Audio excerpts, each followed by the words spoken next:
오늘 말씀은 민수기 7장입니다. 1절부터 11절입니다.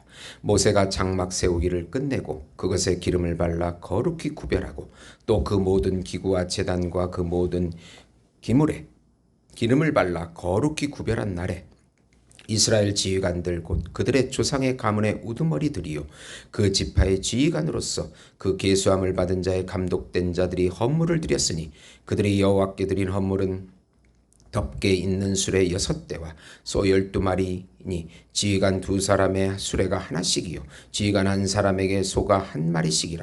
그것들을 장막 앞에 드린지라. 여호와께서 모세에게 말씀하여 이르시되 그것을 그들에게서 받아 레위인에게 주어 각기 직임대로 회막봉사에 쓰게 할지니라.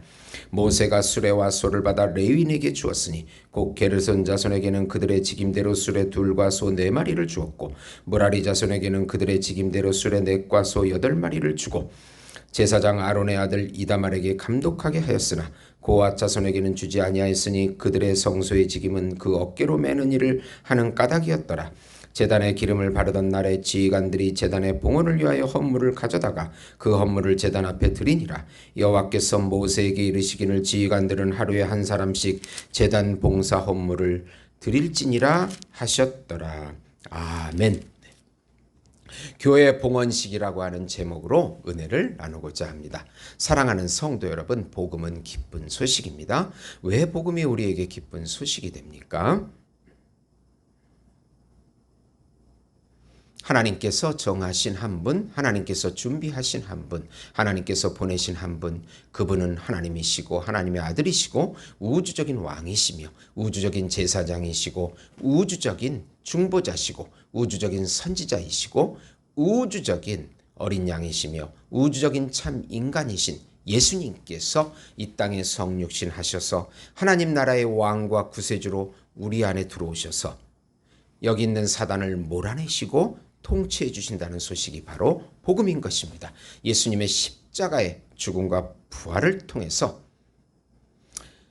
하나님의 생명인 하나님의 본질인 생명과 하나님의 성품인 거룩과 의와 사랑과 경건을 다시 누리게 해주신다는 소식이 바로 복음인 것입니다.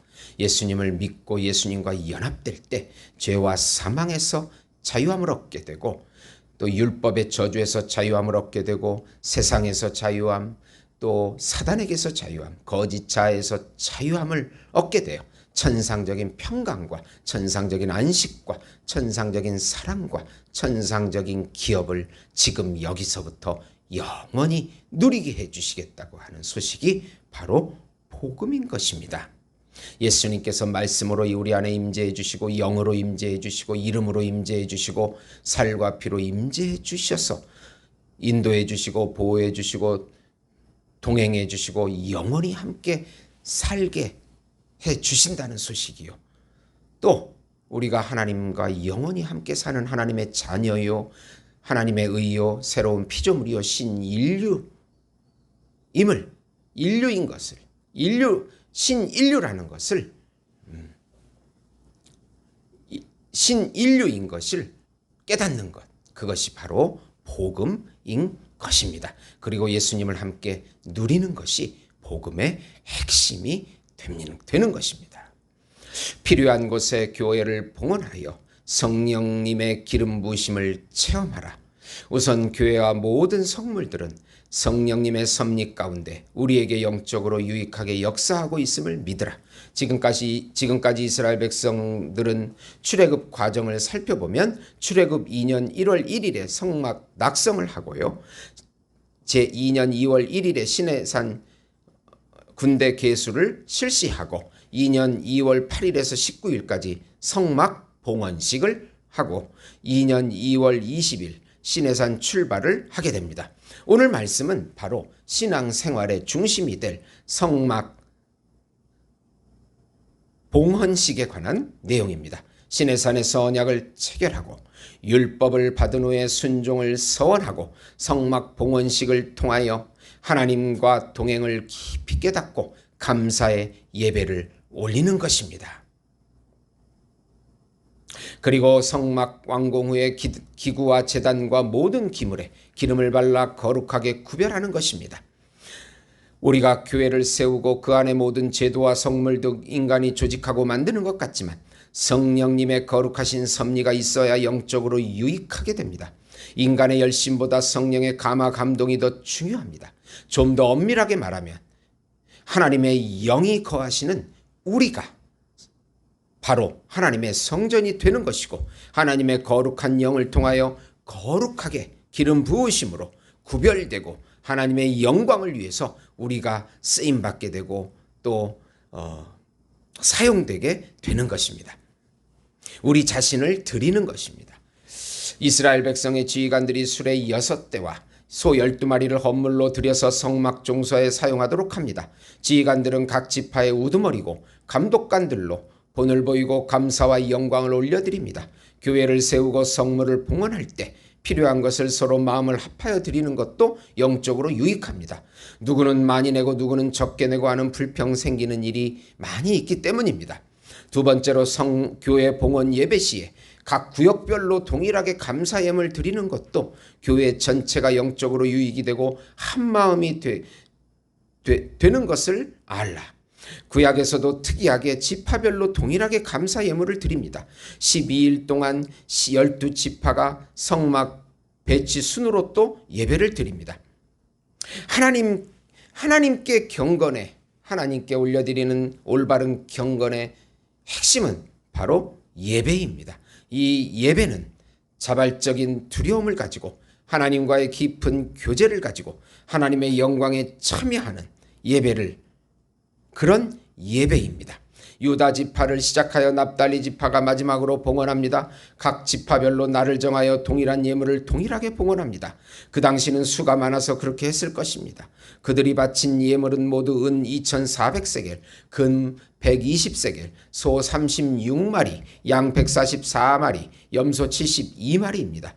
요즘 우리 신약교회에서는 구역별로 큰 차이가 없다면 구역별로 감사 예물을 드리는 것도 예배 봉헌 시에, 교회 봉헌 시에 구역별로 감사 예물을 드리는 것도 유익합니다. 감사 예배를 한 번에 드리더라도 예물을 동일하게 하면 차별이 없고 또 동일한 하나님의 자녀임을 함께 공동체성을 느끼게 될 것입니다. 요즘같이 부한 성도가 많이 담당하면 교만하기 쉽고 또 허물할 수 없는 가난한 성도가 상처 입기가 쉬워서 교회에 문제가 생기는 경우가 많이 있습니다. 구역별로 모금하여 드리는 것도 서로 건덕을 세우는 데 유익합니다. 그리고 감사 예배를 통하여 신령과 진정의 예배를 드리고 하나님의 영광에 참여하는 것은 더 중요합니다. 누구 하나 낙오됨이 없이 한 마음으로 하나님의 은혜를 체험하는 것은 아주 중요합니다. 요한복음 4장 23절 24절 보시면 아버지께 참되게 예배하는 자들은 영과 진리로 예배할 때가 오나니 곧 이때라. 아버지께서 자기에게 이렇게 예배하는 자들을 찾으시니라. 하나님은 영이시니 예배하는 자가 영과 진리로 예배할지니라. 하나님은 참 예배 드리는 자를 찾고 계십니다. 감사 예물을 드리면서 또 성령으로 드리면서 하나님의 말씀과 함께 하시는 하나님께 예배할 때 하나님께서 은혜를 회복시켜 주시고 다시 부흥을 주실 것입니다. 우리나라와 교회와 또 가정의 위기는 바로 참 예배, 성령과 진리로 드려지는 예배가 올려지지 않았기 때문입니다. 지금부터 회개하고 다시 예배를 회복시키셔서 하나님의 은혜를 맛보시는 우리 예수목장교회 성도 여러분이 되시기를 예수님의 이름으로 축원드립니다. 하나님 아버지 감사합니다. 우리가 형식적인 예배를 드리지 않았는지, 예배를 무시했는지를 다시 한번 점검하게 해 주시옵시고 늘 교회를 봉헌하듯이 우리 마음의 교회를 세워가게 하셔서 또 하나님께 감사 예물을 드리면서 하나님께 영광에 참여하는 저희들이 될 수 있도록 축복해 주시옵소서. 예배를 방해하는 악한 영은 예수 이름으로 다 떠나가게 해 주시옵소서. 예수님의 이름으로 기도드리옵나이다. 아멘.